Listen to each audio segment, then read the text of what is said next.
How arrogant are you to think that you deserve to go through life with no one ever saying anything that you don't agree with or like? That's the thing about offence, isn't it? When people say they're offended, it's that just because you're offended, it doesn't mean you're right. I feel like this used to be common knowledge. When did this stop being common knowledge?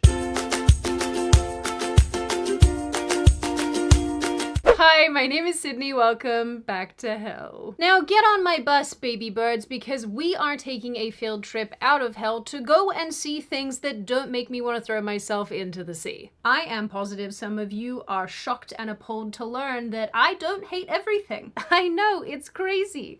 I do like some things. Sometimes. It's pretty obvious that I spend a lot of time on this channel bashing celebrities and actors and actresses for all sorts of reasons that I think are pretty legitimate. But today I want to talk about somebody that I actually like, that being British comedian Ricky Gervais, whose name I have been mispronouncing all this time. Who would have thought? If he were only known for being the creator of The Office, a British show that would become a legendary sitcom in the United States, that would be enough for him to be loved, but Gervais is so much more. He's not only written, produced, and acted in several other shows and films, along with a very successful stand-up career, but he's also a reasonably unassuming sort of guy, one who has risen to monumental heights just by not really caring what anyone else thinks of him. I love a man who calls it like it is. And in a day and age where everyone cares deeply about the opinions of others, Ricky Gervais' attitude is sort of inspiring. But although his personality and his impact on the entertainment space is so very obvious and undeniable, that's not even what Ricky Gervais is ultimately known for. No, our boy Ricky is best known for ripping back the veil on the hypocrisy of Hollywood, cancel culture, and basically not giving a single solitary capital F if people like him or not. And I think that's sort of what makes him so beloved. I don't care anymore. I'm joking. I never did. I think what makes Ricky Gervais so important in a cultural sense is the fact that he has risen basically to the top of Hollywood. He's like right up there. And he is effectively governed by nothing and no one, which probably makes him quite scary to these people. It also uniquely positions him to be able to call out those around him while also simultaneously being completely uncancelable. Hello children, editing Sydney from the future here. I think I was trying to say uncancelable in this moment because uncancelable, or whatever the heck I just said, is obviously not a word. I don't know why language eluded me in this moment, but that's what I meant. So just wanted to clarify. Let's continue. And he knows it. Do you think you'll never be cancelled then because you'll never sign up to the rules of being cancelled? That's like, right. To be cancelled, you have to almost consent to rules that aren't tangible. That's exactly right. We've got to work for someone who can cancel you, you know, because I don't know what me being cancelled is. You know, I'm not invited where? Where am I not invited? You know, it's like, I don't know. I think you've got to actually do something criminal to actually be cancelled. For the longest time, it's kind of hard to pin down how long this has been happening, but I'm going to say that for at least the last decade, he has repeatedly highlighted how the current oversensitivity to everything threatens not only comedy's core freedom to provoke and offend, but also our general social cohesion. And he's one of the only people in Hollywood actually prepared to call a spade, except Bill Maher in a lot of ways, weirdly enough. He can stay too. I think one of my favorite groups of people are these disaffected liberal types that have a lot of ordinarily left-wing opinions, but they're just so sick of their own ilk that they want to distance themselves as much as possible, and they spend all their time being like, "Are you guys okay?" "No, Bill. No, Ricky. No, they're not." Now, Gervais is, for all intents and purposes, a member of the Hollywood elite himself. He is one of the most popular creators and comedians. He wins awards and hosts award shows and rubs elbows with the pretty people on the reg. I mean, the guy just recently got his own star on the Hollywood Walk of Fame, and if that doesn't say that Hollywood begrudgingly accepts him, I don't know what will. Yet, if Hollywood were a high school, and it sometimes behaves like one, I don't know why I'm saying sometimes. It mostly behaves like one. Gervais is the angry guy smoking cigarettes under the bleachers because he's beyond annoyed with the ridiculousness of his classmates. And so, on so many different occasions over the years, Gervais has called out his peers for their elitist and ignorant behavior. And he's been telling them to shut up and warning the rest of us not to listen to them for years. Because, as you guys may have noticed, particularly in the last little while, we have celebrities coming out of the woodwork to tell us all of their very nuanced political opinions on all sorts of issues. Because apparently we are asking them for this. Who is asking them for this? This is time for a revolution. It's time for it, and they don't even know that's what they're starting. You know, some very rich old white men are exerting their power to suppress our own people. So this is for her. This is for the people in the United States who are terrorized and scared today. I know I'm one of them. No one is illegal on stolen land. Oh, really? Anything else? What's that you say? This video is sponsored by Surfshark VPN. Nobody wants to be spied on while they're browsing on public Wi-Fi. Nobody, I imagine, wants to be stalked by their Mr. FBI man, even if he's very charming. Nobody especially wants to find themselves blocked from specific websites or unable to access region-specific content. And it's for this reason, my chickadees, that Surfshark exists. Surfshark is a VPN that allows you to browse the internet stress-free, and these guys just keep expanding everything they offer. With your Surfshark VPN, you can browse privately by encrypting your internet activity and blocking ads and malware that might get in the way. I've used Surfshark for years now for so many reasons, but one of the biggest for me is that Surfshark lets me access geo-blocked websites. So when I want to watch something weird and Australian, I turn on my VPN and I'm off to the races.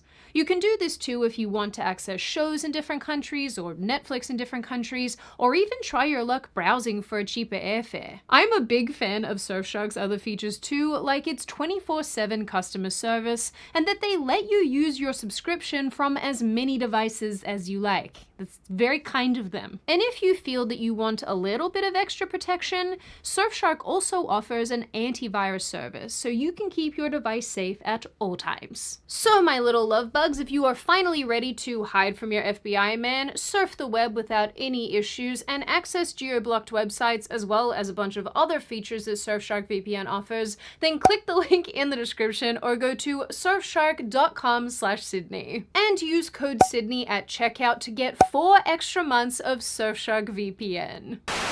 The most famous of these instances where Gervais gunned for these people was the 2020 Golden Globe speech, where he rightly called out the insane hypocrisy of the people in the room. Commenting on how they preach one thing while employing sweatshops and working with companies with no ethical standards, he ultimately ended his monologue with the following statement. If ISIS started a streaming service, you'd call your agent, wouldn't you? So, if you do win an award tonight, don't use it as a platform to make a political speech, right? You're in no position to lecture the public about anything. You know nothing about the real world. Most of you spent less time in school than Greta Thunberg. So, if you win, right, come up, accept your little award, thank your agent and your God, and fuck off, okay?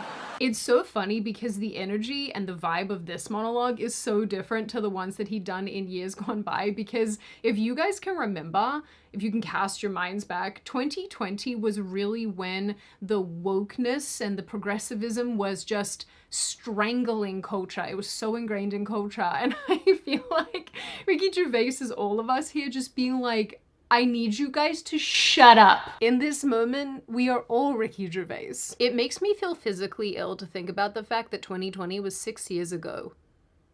I feel like a bunch of years just got deleted from my memory. How are we here right now? This was a moment that broke the internet because Gervais was articulating many of the things that regular people think on a daily basis. But more than that, he was confirming it out loud in 4K. And every single time since a celebrity has given a political speech, this Gervais clip is almost always brought up in response, because it's as true now as it was then. These people consistently pretend like they're the ones clowns in the Hunger Games, but they're actually the people in the Capitol. I can't take credit for that joke because actually one of you guys left that in a comment on one of my videos, but I couldn't find the comment because I couldn't remember which video it was, but thank you for that, and thank you for your contribution to this video. I also think this moment lives rent-free in the heads of so many celebrities, and Gervais going after them for years and years lives rent-free in their heads because they so clearly do not take being told to shut up and sit down and be quiet very well at all. And for some reason, that brings me a lot of joy. What do you say to people like Ricky Gervais and Kevin O'Leary who say Hollywood shouldn't be speaking out? Shut the up. Shut the up. Ricky Gervais and Kevin O'Leary. Shut the up. I can say what I want. He's trying to save you from yourselves. I don't understand what the problem is. This woman is probably someone's sleep paralysis demon. I am also very upset to admit that I'm at the point in age where I don't know who the hell this is.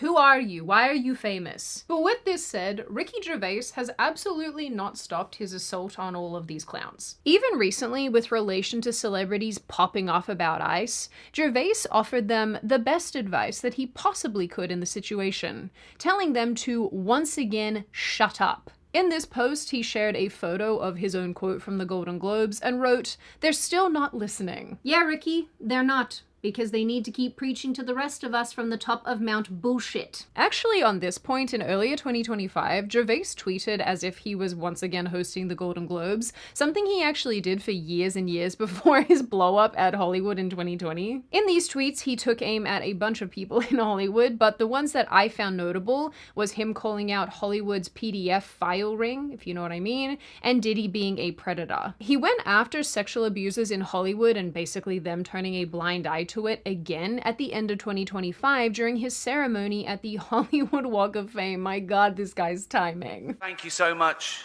for this honor. It's a genuine thrill to be part of such an exclusive club. And just looking around earlier at all the other stars, absolute icons, you know, Michael Jackson, Bill Cosby,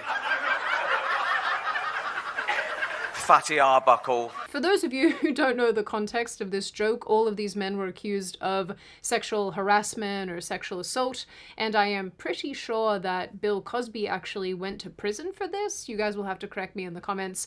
And I know there are going to be some of you who say that Michael Jackson was unfairly targeted with these accusations. I don't know enough about that to comment, but there you go, that's the context. Regardless, I interpret this as Ricky Gervais basically saying, "So good, Hollywood. I'm so glad that you revere people who sexually assault other people. Good stuff. Good job." Kind of puts his Harvey Weinstein jokes also into perspective. Last one. Come on, guys. Our next presenter starred in Netflix's Bird Box, a movie where people survive by acting like they don't see a thing. Sort of like working for Harvey Weinstein. You did it. I didn't. You did it. Shut the fuck up. What I find really interesting is that Gervais said during an interview that he doesn't call out celebrities for things they can't change, like their appearance, say, but rather for things that they've done, which I think drives home the point that his digs at them are about their behavior they can actually change, behavior that they know is wrong, but choose to perpetrate anyway. You've done the Golden Globes before, and you can be quite edgy. And the celebrities, do you think the celebrities out there are nervous? They're nervous about they're going to be sitting there. What will Ricky say about this? I think so. No one wants to be the butt of a joke, but, you know, I'm not going to go out there. I'm not trying to ruin their night. I'm making jokes, you know. And also, I do it about things they've done, not about things they can't help. So I think I'm fair. Do you know? I know, yes. But you know what I mean. No. You're not making fun of a way they look or how they were. I wouldn't come out and go, "Oh, look, it's a ginger Frankenstein." What's interesting as well is that the eventual host of the 2025 Golden Globes, Nikki Glasser, actually referenced Gervais in her own monologue, joking about not going so hard at the audience that they'll be offended. But that's just it, isn't it? People love to act like Ricky Gervais is going out of his way to be offensive and unkind and mock people for the sake of mocking them, to offend them for the sake of offending them. But in actuality, he's just pointing out who and what people are in a truthful way that is observable to the rest of us. And of course, he's doing it through the lens of comedy. Actually, now that I'm saying it out loud, this is probably why so many celebrities rail against and have leaned into basically outlawing observational comedy, and why they are stuck in this, no, you can't say the pointy words mental philosophy, because comedy really is one of the best ways of uncovering and articulating inconvenient and uncomfortable truths. This is probably why Gervais has repeatedly condemned cancel culture and the mob mentality that governs modern comedy. Because without comedy, we have nothing. Free speech is the most important human right there is. It's the right from which all other rights come. Without free speech, you can't have human rights. And people shut you up because they don't like what you're saying, and that's always suspicious. I think it's worth understanding that Ricky Gervais doesn't attack things that people consider untouchable to watch them clutch their pearls or for shock value. He does it because, like any good comedian, he sees the ridiculousness in both pretending to be something you're not and taking things too seriously. The things we're not supposed to laugh at are things that Gervais wants to make jokes about. If someone doesn't want you to say something for any reason, I go, well, I think I've got to say that then. I think I'll have a go. Yeah. It's like do not press this button.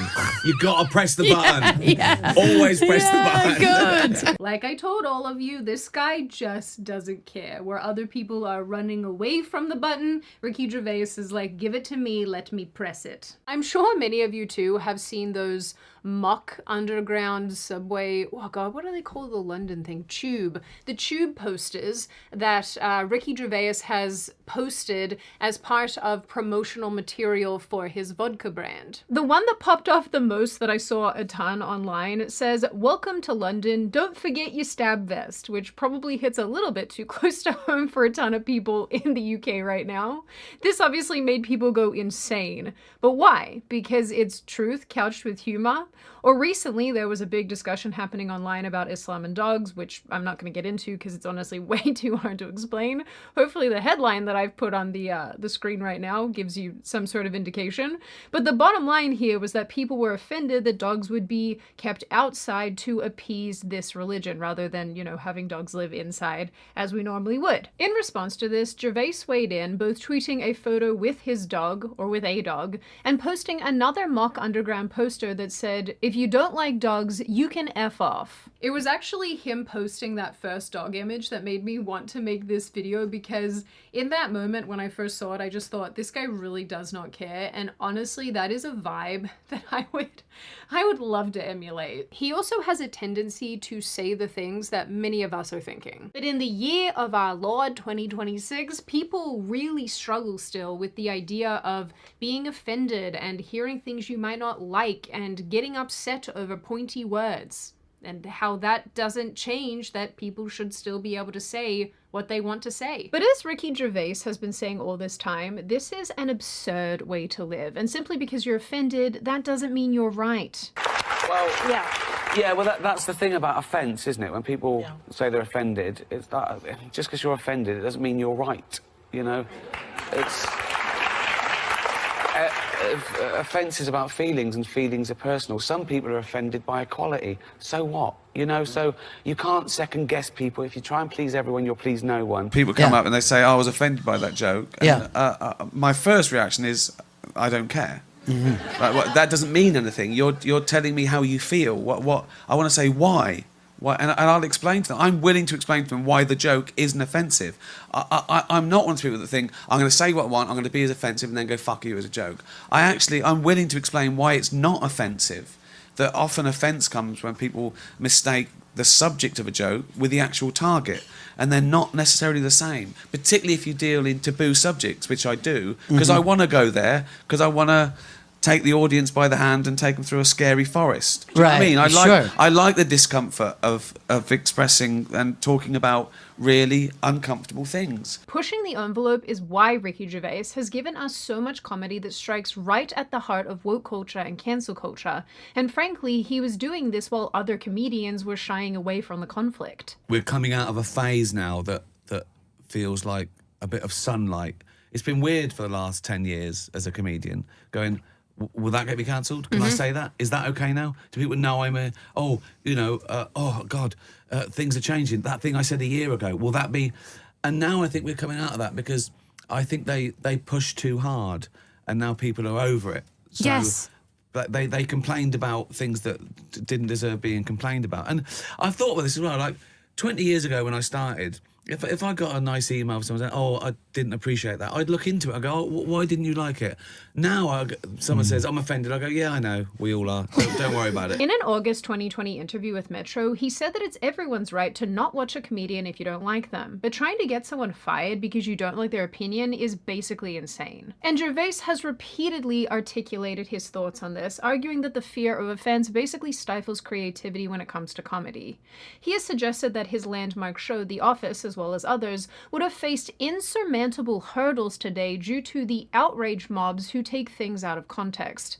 And honestly, he's not wrong. Comedy that Gervais has done himself in recent years has gone viral for both good and bad reasons. But him calling out the absurdity of the modern trans movement has resulted him being labeled a transphobe, among other things. Not that he cares, of course. He said what he said. Women. Not all women. I mean the old-fashioned ones. You know, the old-fashioned women. Oh, God. You know, the ones with wombs. Oh. Those fucking dinosaurs. No, I love the new women. I know the new women. They're great, aren't they? You know, the new ones we've been seeing lately. The ones with beards and cocks. They're as good as... True, who would want the old version of us women when you can have the new and improved versions? The ones that come with extra parts. Just trading out wombs for a peanut. Although I do keep reading there is some significant effort being put forward to do uterus transplants, and I think people forget that babies still need to be delivered. Where are they gonna come out? Your butthole? Look, I think comedy in the view of Ricky Gervais serves as a vital social tool for confronting differences in race and sex and politics without meaning to do any actual harm. When this is sanitized, it becomes bland and ineffective.